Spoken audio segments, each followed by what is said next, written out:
कच्चं बॉल झोपेत होते मी आणि त्यांनी केक वगैरे आणला, छोटा आणला.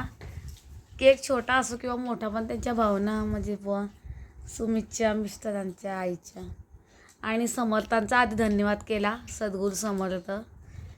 कारण आपलं एवढं वर्ष त्यांनी आनंदात आणि याच्याने गेलं. भले आपण कष्ट करतो, मेहनत करतो, पण आनंदाने गेले. आपली तब्येत, आपलं आरोग्य चांगलं ठेवलं हे महत्त्वाचं आहे, बाकी काहीच नाही. आणि चला, सद्गुरू समर्थ आपल्या पाठीशी सदैव आहे. चला आता आराम करू. आणि उद्या म्हणजे उद्या 13 तारीख आहे, माझा बड्डे असतो 13 नोव्हेंबरला. चला मग आता नंतर बोलते. हाय, हॅलो, नमस्कार. आणि आज आहे माझा बड्डे, वाढदिवस. आणि खूप साऱ्या ताईंनी मला यूट्यूबवरती शुभेच्छा दिल्या आहे, त्यांच्याकडे मनापासून धन्यवाद. आणि माझी फॅमिली म्हणा, यूट्यूब फॅमिली म्हणा, यांनी मला खूप काही शुभेच्छा दिल्या, आशीर्वाद दिलेले, आणि त्यांचं पण खूप मनापासून धन्यवाद. आणि समर्थांचा खूप आशीर्वाद घेतला मी.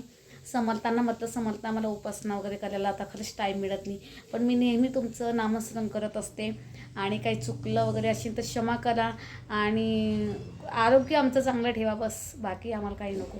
आणि आम्ही मेहनत करतो, त्याला तुम्ही नेहमी आमच्या पाठीशी उभे राहा आणि सदैव तुमचा आशीर्वाद आमच्यासोबत राहू द्या, बस. समर्थांनी ही प्रार्थना केली, समर्थांचा आशीर्वाद घेतला, स्वामी समर्थांचा सुद्धा आशीर्वाद घेतला, आई सप्तशृंगी मातांचा सुद्धा आशीर्वाद घेतला, आणि माझ्या आईचा सुद्धा मी आशीर्वाद घेतलेला आहे. आणि मिस्टरांना पण मला खूप काही शुभेच्छा दिल्या, माझ्या मुलाने पण मला खूप शुभेच्छा दिल्या, त्याचं पण मी मिस्टरांना पण खूप धन्यवाद म्हणते मी. कारण मी रात्री खूप गच्च झोपेमध्ये होते, त्यांनी मला उठवलं. आणि छोटा वही काही होणार, मग त्यांनी केक आणला आणि त्यांच्या भावना व्यक्त केल्या, ते मला खूप आवडलं. चला मग मी आता पटकन कामावरती जाते. आणि आता राईट टाईम 11 वाजलेले, आज मला उशीर झालेला आहे. चला मग आता आपण संध्याकाळी बोलू. आता राईट टाईम 4 वाजलेले आहे, मी कामावरून घरी आलेली आहे. आणि आईचं चालू आहे काम, कारण हे काम आहे फक्त बहिणीचं आहे बघा, तुरीच्या शेंगा आणि लसण.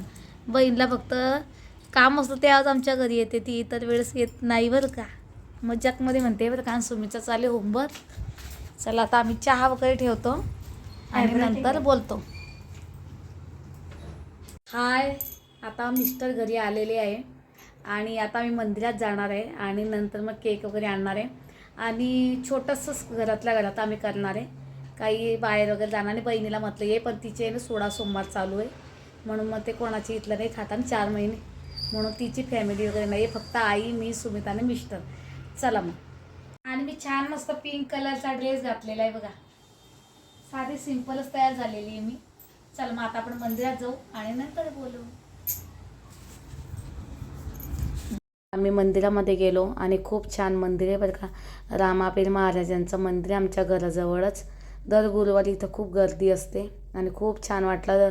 आशीर्वाद घेतला मी आणि म्हटलं आरोग्य चांगलं ठेवा आई माता आणि सर्वांना. चला मी आता स्वयंपाकामध्ये करणार आहे मस्त छान गरमागरम पुरी आणि मस्त राईस करणार आहे. मिस्टर आणि सुमित गेले मस्त भाजी वगैरे आणण्यासाठी, त्यांना म्हटलं पनीर वगैरे घेऊन या आणि काही केक आणि काही जामून वगैरे आणणार आहे. मिस्टर आणि सुमित मला बोलले म्हणे मम्मी आपण बाहेर जेवण वगैरे करू, पण म्हटलं नको, ठीक आहे म्हटलं. मी आता घरी आणू होती 4 वाजता मी घरी आली, म्हणून म्हटलं मी आता करून घेते पटापट. मस्त राईस ठेवलेला आहे, पुरी बनवून घेते पनीरची किंवा पनीर चणा काही अशी भाजी वगैरे आणणार आहे मिस्टर आणि सुमित. आणि म्हटलं केक वगैरे घेऊन या म्हटलं छोटाच. नंतर मग त्यांना म्हटलं काही गोड वगैरे आणा. आणि दरवर्षी आम्ही करतो बड्डे वगैरे मोठा, कारण बहीण वगैरे येत असते, बहीणची फॅमिली, आमची फॅमिली, आम्ही बाहेरसुद्धा जातो किंवा घरी बनवतो. पण यावेळेस ती नाही येईल, कारण तिचे चालू सोमवार, म्हणून ती नाही बोलली. म्हटलं ठीक आहे. चला मग. आणि तुम्हाला आमची व्हिडिओ आवडल्यास व्हिडिओला लाईक, शेअर आणि सबस्क्राईब नक्की करा बरं का. आणि पुन्हा एकदा तुमचे मनापासून धन्यवाद. तुम्ही मला वाढदिवसाच्या खूप साऱ्या शुभेच्छा दिल्या, त्याच्याबद्दल मनापासून धन्यवाद. मिस्टर आणि सुमितने केक आणलेला आहे. चला आता मी केक वगैरे कट करते आणि नंतर बोलते. नंतर मग आम्ही मंदिरामधून आलो आणि मिस्टरांनी केक वगैरे आणला. मी केक वगैरे कट केला आणि बहीण वगैरे नव्हती कारण तिचे उपवास वगैरे चालू आहे. नाही तर आम्ही दरवेळेस तिची फॅमिली आमची फॅमिली बाहेर किंवा घरी आम्ही स्वयंपाक वगैरे बनवत असतो. ठीक आहे म्हटलं पुढच्या वेळेस करू. आणि सुमितचा बड्डे तर आम्ही मोठा करतच असतो. मग आई म्हणे नाही म्हणे केक वगैरे आणा. आणि मग सुमितने छान टी व्हीमध्ये सॉन्ग वगैरे लावलेलं होतं. नंतर मी देवांचा आशीर्वाद घेतला. समर्थांजवळ केक वगैरे ठेवला. समर्थांना म्हटलं तुम्ही नेहमी आमच्यासोबत राहा, तुमचा आशीर्वाद कायम आमच्यावर राहू द्या. बघा आज सुमितनं काय केलंय बघा, केक मला लावून दिलेला आहे. आणि केक वगैरे छान मस्त आम्ही कटिंग केलेलं आहे.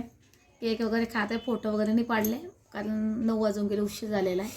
चला आता आम्ही केक वगैरे खातो, आई आम्ही आणि नंतर बोलतो. आता बहिणीकडे सुद्धा मी केक द्यायला जाणार आहे कारण या वर्षी बहीण आलेली थोडं वाटलं, पण ठीक आहे आता तिचे पण उपवास वगैरे चालू आहे म्हणून नंतर आता आम्ही. आणि मेन म्हणजे तिचा पण 15 तारखेला वाढदिवस येतो आणि उद्या माझ्या बाचीचा सुद्धा बड्डे आहे.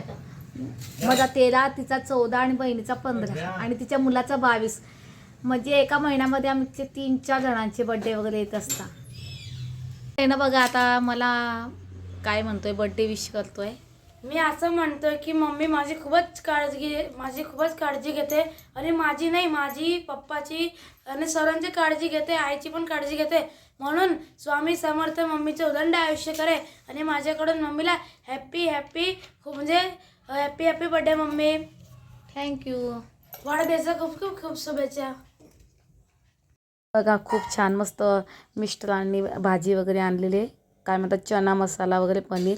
मी छान मस्त गरमागरम पुरी वगैरे केली, जामून आणलेले आणि राईस बनवला आहे आणि खूप आम्ही छान मस्त जेवण वगैरे केलं. आणि पुन्हा तुमचे एकदम मनापासून आभार, तुम्ही मला बड्डे विश वगैरे केला. चला मग आणि आमची व्हिडिओ आवडल्यास व्हिडिओला लाईक शेअर आणि सबस्क्राईब नक्की करा बरं का. आणि भाऊचं चालूच असतं काही ना काही. चला मग बाय.